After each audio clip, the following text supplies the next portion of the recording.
ഇന്ന് തന്നെ ഡൗൺലോഡ് ചെയ്യൂ. കാണൂ നിങ്ങളുടെ ഫേവറേറ്റ് ഷോസ്. വന്ദന വന്നോന്നറിഞ്ഞപ്പോ അങ്ങോട്ടൊന്നും വരണമെന്നുണ്ടായിരുന്നു.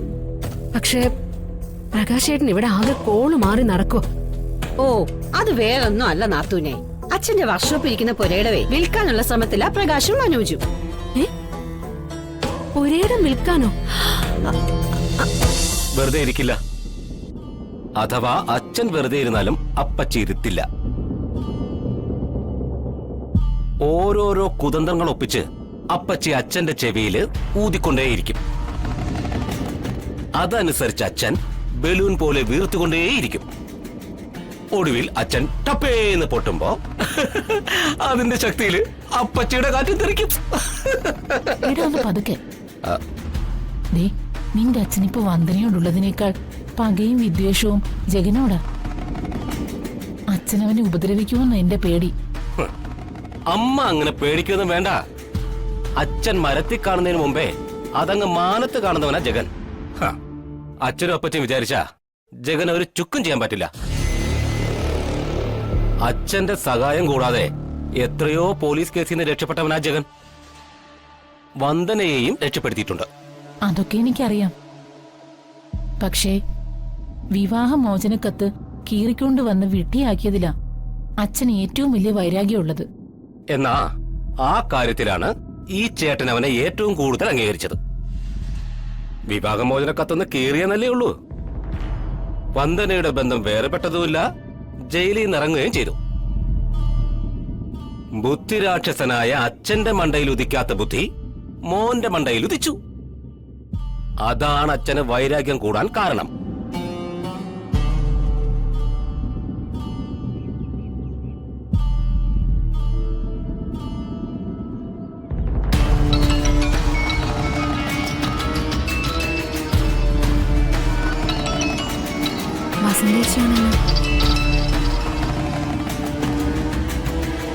ഹലോ നാത്തൂനെ. ഓ, ഞാൻ എത്ര നേരോട്ട് വിളിക്കുവാ നാത്തൂനെ. നാത്തൂൻ കാര്യമൊക്കെ അറിഞ്ഞില്ലേ? ഇല്ല. എന്ത് കാര്യം? നമ്മുടെ വന്ദന ജയിലിൽ നിന്ന് ഇറങ്ങി. ദേവി, എന്റെ പ്രാർത്ഥന കേട്ടു.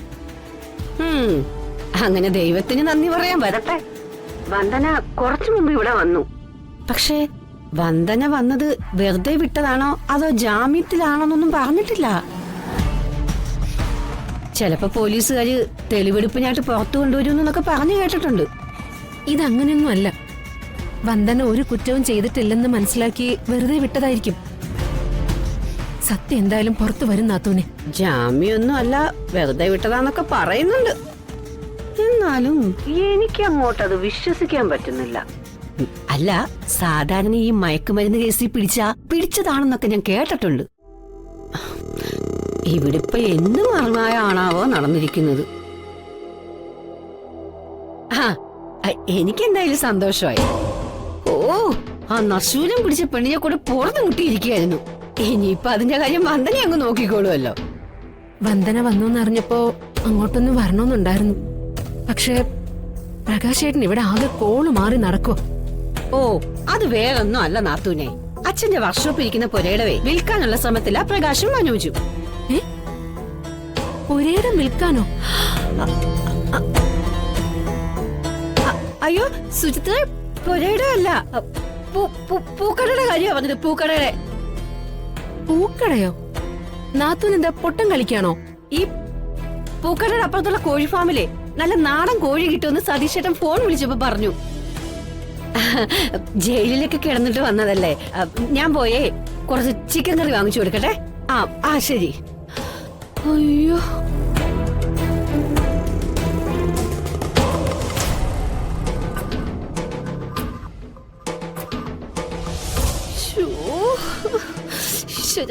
ഞാനെന്ത് മണ്ടത്തിലായി പറഞ്ഞേ. അച്ഛന്റെ വർക്ക്ഷോപ്പ് ഇരിക്കുന്ന സ്ഥലം പ്രകാശും മനോജും ചേർന്ന് വിറ്റ് കാശാക്കാനുള്ള പരിപാടിയായെന്ന വിവരം ഒരിക്കലും സുചിത്ര അറിയാൻ പാടില്ലായിരുന്നു. അതോർക്കാതെ ഞാനങ്ങ് പറഞ്ഞു പോയി. അപ്പൊ ഒരു ബുദ്ധി തോന്നിയത് കൊണ്ട് ഒരു തമാശ പറഞ്ഞതാണെന്നൊക്കെ സുചിത്രയോട് പറഞ്ഞ് ഒരു പരുവത്തിൽ സുചിത്രയുടെ ശ്രദ്ധ തിരിച്ചു കളഞ്ഞു. അത് രക്ഷയായി.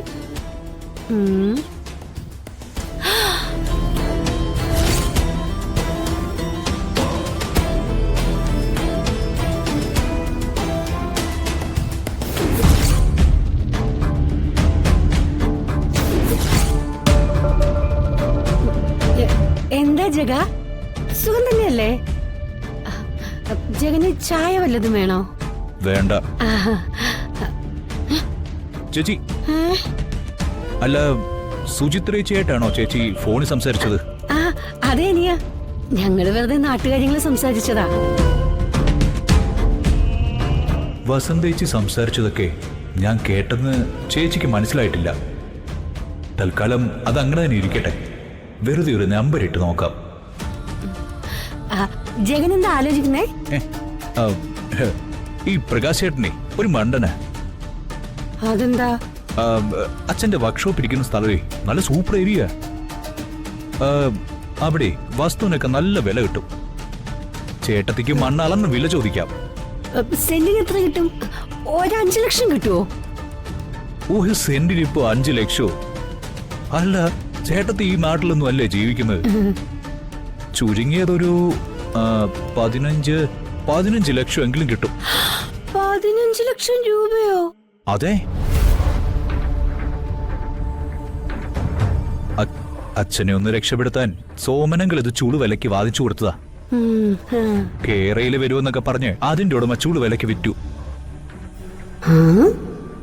10 സെന്റ് വസ്തു ഉണ്ടാകും. സെന്റിന് 15 ലക്ഷം വെച്ച് 1.5 കോടി രൂപ കിട്ടും. അയ്യോ, 1.5 കോടി രൂപ. വർക്ക്ഷോപ്പ് ഇരിക്കുന്ന സ്ഥലം പ്രകാശേട്ടർ അച്ഛനെ കൊണ്ട് വിപ്പിക്കാൻ തീരുമാനിച്ചെങ്കിൽ പുള്ളിക്കാരന് എന്നെ വന്ന് കണ്ടാ പോരെ. നല്ല വില കൊടുത്ത് സ്ഥലം വാങ്ങുന്ന പാർട്ടികളെ ഞാൻ ഏർപ്പാടാക്കി കൊടുക്കായിരുന്നല്ലോ. ആ, പറഞ്ഞിട്ട് എന്താ കാര്യം? ദേ, ഞാൻ ഈ കാര്യം പറഞ്ഞാലും അത് വിശ്വസിച്ച് പ്രകാശേട്ടൻ വരില്ലല്ലോ. പുള്ളിക്ക് പുള്ളിയെ തന്നെ വിശ്വാസമില്ല.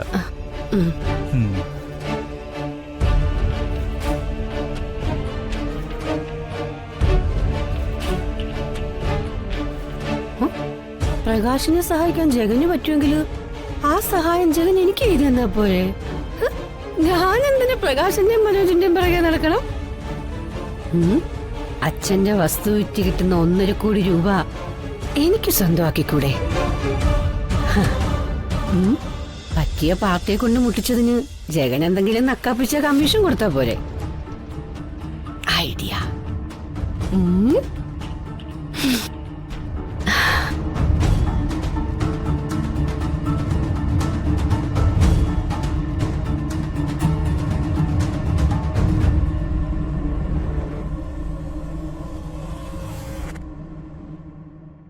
ആദിപരാശക്തി ജഗദംബികെ അനുഗ്രഹം ഉണ്ടാവണേ. ഈ ജയിലിൽ തന്നെ ശരണമെന്ന് വിശ്വസിച്ചിരുന്ന എന്നെ സ്വതന്ത്രയാക്കി പുറത്തു കൊണ്ടുവന്നത് ജഗദീശ്വരിയായ അമ്മയാണ്. അതിന് ഞാൻ എന്നും ദേവിയോട് കടപ്പെട്ടിരിക്കും. നന്ദിയുണ്ട് അമ്മേ. മാനത്തെ കൊട്ടാ